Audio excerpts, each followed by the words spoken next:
Welcome back friends. आप सभी का स्वागत है आपके अपने YouTube channel upgrade your grade पर। तो आज का करंट अफेयर्स का वीकली सेशन हम स्टार्ट करते हैं। तो आज का सबसे पहला हमारा क्वेश्चन है, हाल ही में इंग्लैंड के किस क्रिकेटर ने रिटायरमेंट का ऐलान किया है? चार ऑप्शन है, David Capel, Ian Bell, Joe Root और इयान मॉर्गन। तो इसका सही आंसर है इयान वेल। तो इंग्लैंड के एक क्रिकेटर इयान वेल ने 2020 के जो घरेलू क्रिकेट मैच जो इंग्लैंड में चल रहे थे उनके समाप्त होने के बाद इन्होंने क्रिकेट के सभी फॉर्मेट से संन्यास लेने की घोषणा कर दी है। इन्होंने इंग्लैंड के लिए 118 test cricket match, 161 one day cricket match तथा 8 टी20 क्रिकेट मैच खेले हैं तथा 2013 में प्लेयर ऑफ द सीरीज भी रहे हैं। अगर बात करें डेविड कैपेल की, तो यह भी इंग्लैंड के एक ऑलराउंडर क्रिकेटर रहे हैं जिनका अभी हाल ही में निधन हुआ है।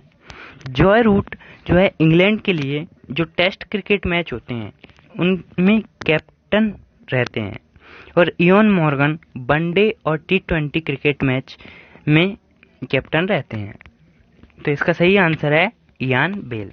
नेक्स्ट क्वेश्चन है, हाल ही में formula 1 F1 Italian grand prix 2020 किसने जीता? Lewis Hamilton, Valtteri Bottas, Pierre Gasly और कार्लोस सेंज। तो इसका सही आंसर है पियरे गैसली। अब पिछले कुछ दिनों पहले एक F1 बेल्जियम ग्रैंड प्रिक्स हुआ था जो कि लुइस हैमिल्टन ने जीता था, लेकिन इस बार जो इटालियन ग्रैंड प्रिक्स है इसको अपने नाम कर लिया है पियरे गैसली ने। तो ये ग्रैंड प्रिक्स जो टर्म है जो इसमें यूज होता है, इसका क्या अर्थ होता है? ग्रैंड प्रिक्स का सिंपल सा एक मीनिंग होता है दौड़ने की प्रतियोगिता।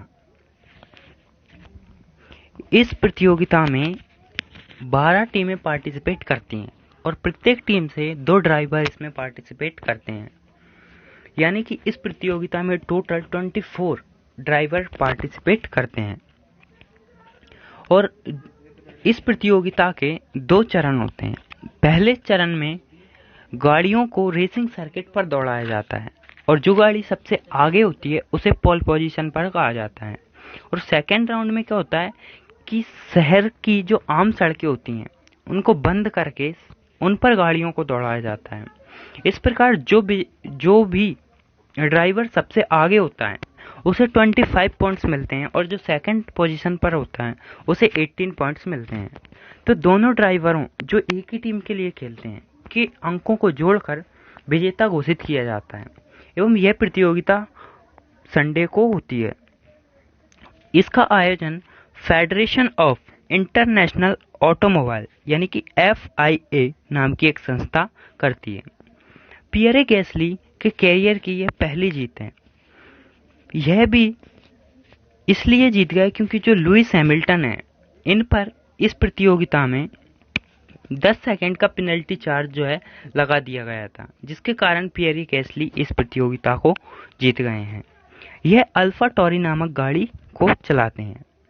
चलिए, तो नेक्स्ट क्वेश्चन है हमारा, अंतर्राष्ट्रीय साक्षरता दिवस कब मनाया गया है? तो हाल ही में 8 सितंबर को अंतर्राष्ट्रीय साक्षरता दिवस मनाया गया है। इसको मनाने का एम क्या होता है?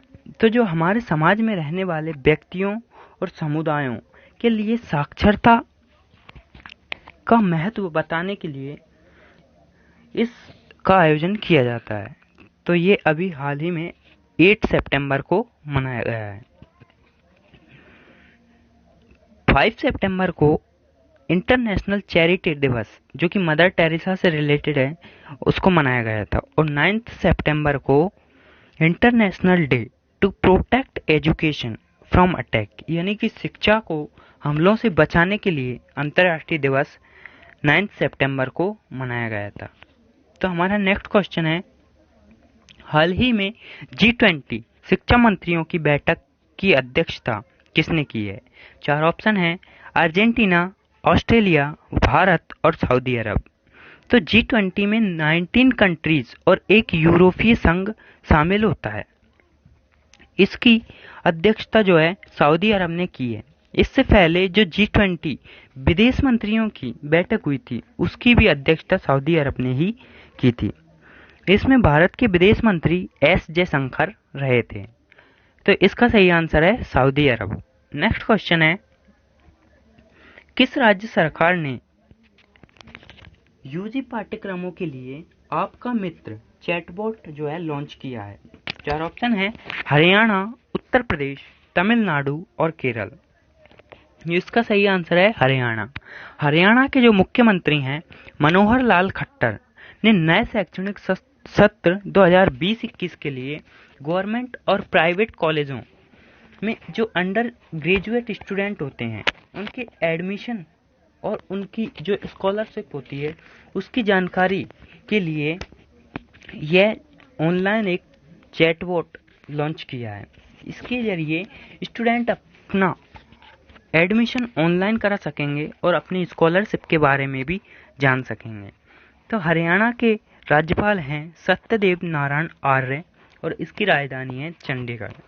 चंडीगढ़ पंजाब की भी राजधानी है, दोनों की कॉमन राजधानी है हरियाणा और पंजाब की चंडीगढ़। नेक्स्ट क्वेश्चन है, हाल ही में प्रधानमंत्री नरेंद्र मोदी ने पत्रिका गेट का उद्घाटन किस शहर में किया है? चार ऑप्शन है, जोधपुर, जयपुर, उदयपुर और अलवर। तो प्रधानमंत्री नरेंद्र मोदी ने जयपुर में इसका उद्घाटन वीडियो कॉन्फ्रेंसिंग के दौरान किया। जयपुर के जवाहरलाल नेहरू मार्ग पर इसे बनाया गया है। यह भारतीय मीडिया को ग्लोबल करने के लिए बनाया गया है। अब बात जयपुर की है तो जयपुर के बारे में हम थोड़ा सा जान लेते हैं। जयपुर जो है राजस्थान क्षेत्र, राजस्थान का और भारत का क्षेत्रफल के आधार पर सबसे बड़ा शहर है। इसे पिंक सिटी के नाम से भी जाना जाता है। राजस्थान के मुख्यमंत्री हैं अशोक गहलोत और उप मुख्यमंत्री हैं सचिन पायलट। तो इसका सही आंसर है जयपुर। नेक्स्ट क्वेश्चन है, किस बैंक ने अपने लिए हाल ही में signature visa debit card launch किया है? चार ऑप्शन है, bank of Baroda, bank of India, Punjab national bank और स्टेट बैंक ऑफ इंडिया। तो हाल ही में बैंक ऑफ इंडिया ने 7 सितंबर को अपने 115वें स्थापना दिवस पर इस कार्ड को लॉन्च किया है। यह कार्ड उन व्यक्तियों के लिए है जो 10 लाख या उससे अधिक का तिमाही औसत बैलेंस अपने खातों में बनाए रखते हैं। बैंक ऑफ इंडिया का हेडक्वार्टर है मुंबई और इसके एमडी और सीईओ हैं अतनु कुमार दास। इसकी स्थापना 7 सितंबर 1906 को हुई थी। अब बात कर लेते हैं बैंक ऑफ बड़ौदा का हेडक्वार्टर बड़ौदा गुजरात में है, जो कि पूछा जाता है एग्जाम्स में। पंजाब नेशनल बैंक का हेडक्वार्टर न्यू दिल्ली में है और स्टेट बैंक ऑफ इंडिया का हेडक्वार्टर मुंबई में है। तो नेक्स्ट क्वेश्चन है, हाल ही में आरबीआई ने किस बैंक का बैंकिंग दर्जा जो है समाप्त कर दिया है? चार ऑप्शन है, Aditya Birla payment bank, syndicate bank, देना बैंक और बंधन बैंक। तो Aditya Birla idea payment bank को अप्रैल 2017 में रिजर्व बैंक ने बैंकिंग कंपनी के तौर पर काम करने का लाइसेंस दिया था। इसने 22 फेब 2018 को अपना कार्य करना स्टार्ट कर दिया। पिछले वर्ष नवंबर में Aditya Birla idea payment bank ने अपना कारोबार समाप्त करने का आवेदन जो है दिया था, जिसे अब आरबीआई ने मंजूरी दे दी है। तो आरबीआई का हेडक्वार्टर है मुंबई में। इसकी स्थापना हुई थी 1 अप्रैल 1935 को और इसके 25वें गवर्नर हैं शक्तिकांत दास। तो इसका सही आंसर है Aditya Birla payment bank. Next question है, किस राज्य सरकार ने संपूर्ण पोषण योजना का शुभारंभ किया है? उत्तर प्रदेश, केरल, कर्नाटक और आंध्र प्रदेश। तो आंध्र प्रदेश के जो मुख्यमंत्री हैं वाई एस जगन मोहन रेड्डी ने जो आंध्र प्रदेश राज्य की गर्भवती महिलाएं और स्तनपान कराने वाली माताओं तथा बच्चों को पौष्टिक भोजन प्रदान करने के लिए YSR संपूर्ण पोषण तथा YSR संपूर्ण पोषण प्लस नाम की 2 योजनाओं का शुभारंभ किया है।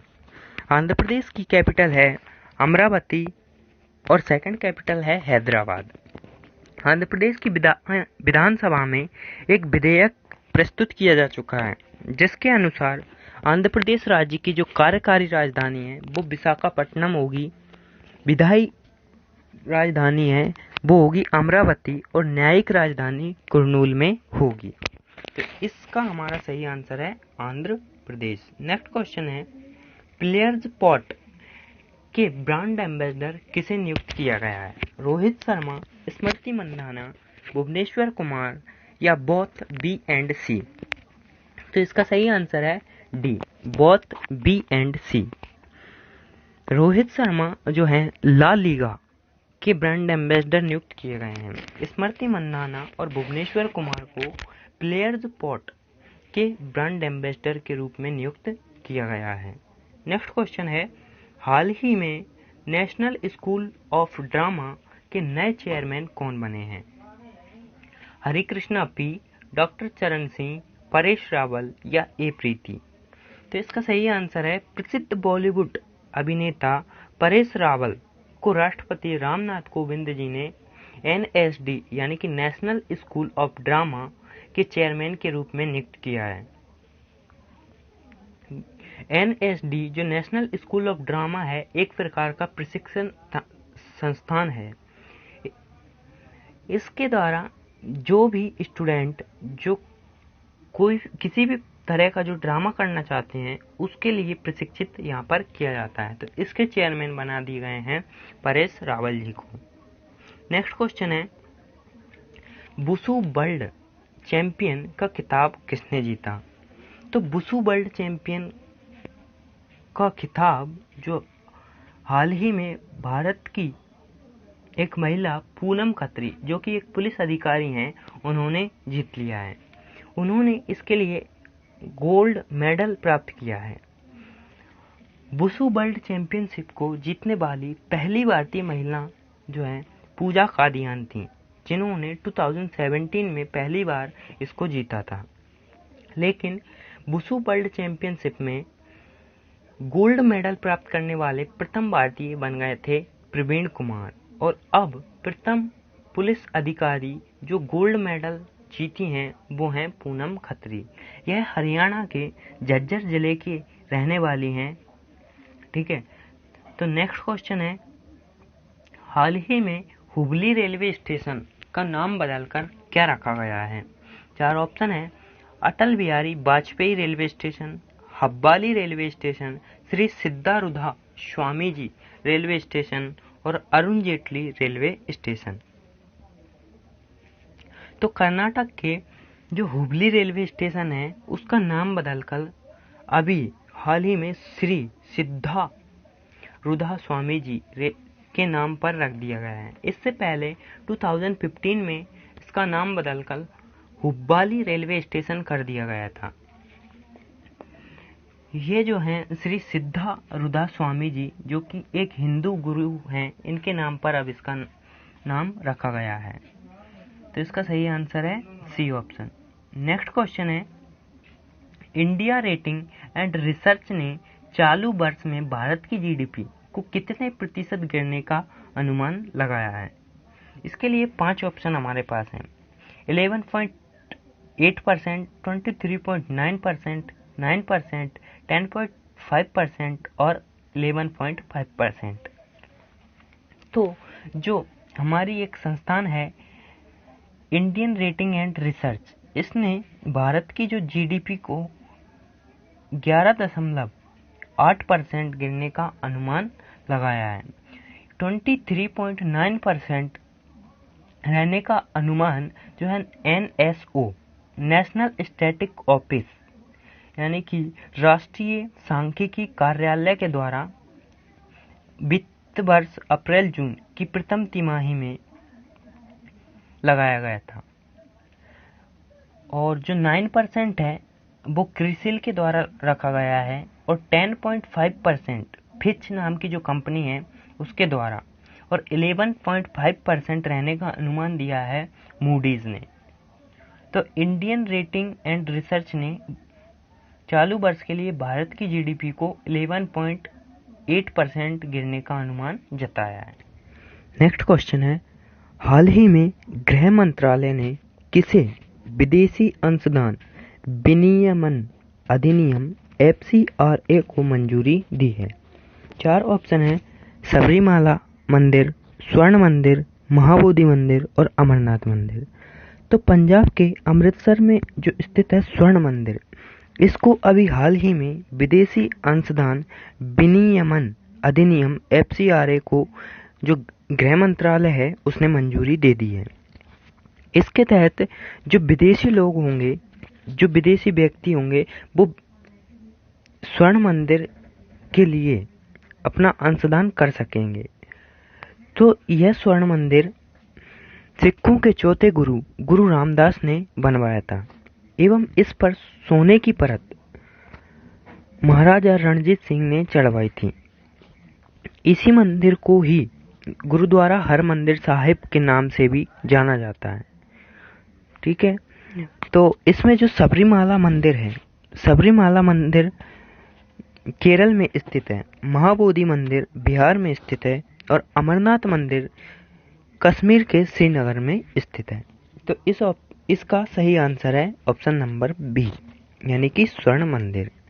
नेक्स्ट क्वेश्चन है, ग्लोबल इकोनॉमिक फ्रीडम इंडेक्स 2020 में भारत किस स्थान पर है?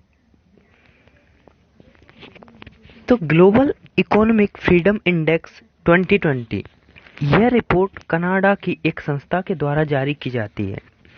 यह रिपोर्ट पिछले 1 वर्ष में सरकार के द्वारा किया गया व्यापार, वित्त, श्रम और व्यवसाय के आधार पर निर्धारित की जाती है।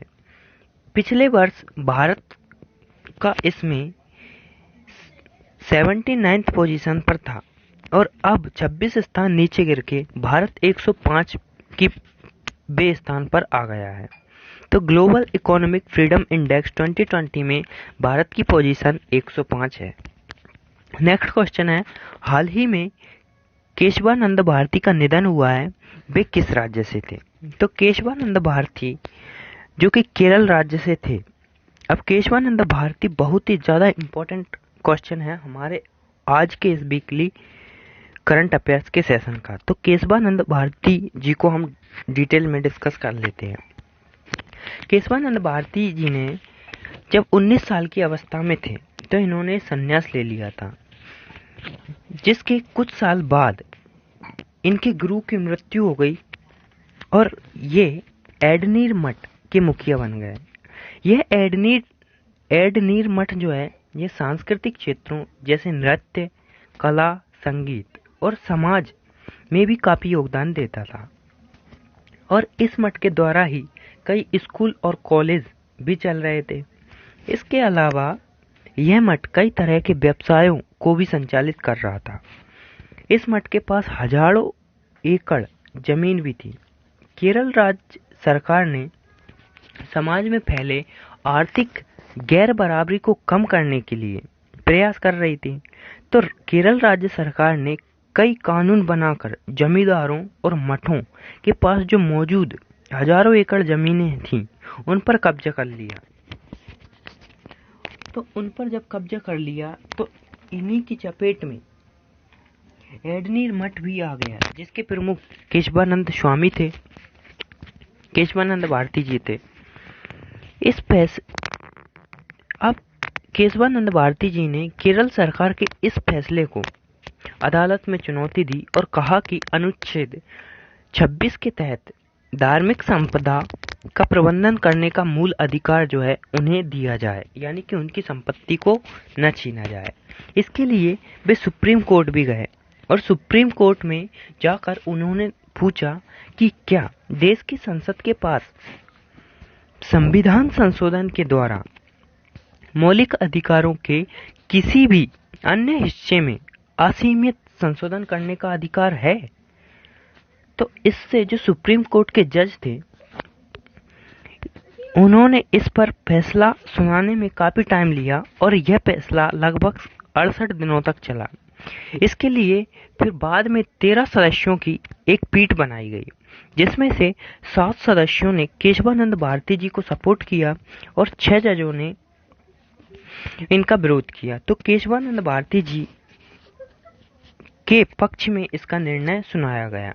यानी कि अब न्यायालय ने माना कि संसद मौलिक अधिकारों में भी संशोधन तो कर सकती है, लेकिन ऐसा कोई संशोधन वह नहीं कर सकती जिससे कि संविधान का जो मूल ढांचा है उसमें कोई परिवर्तन होता हो। तो केशवानंद भारती जी के बारे में ये सब कुछ था। आई होप कि आप सबको समझ में आया होगा। Thanks for watching.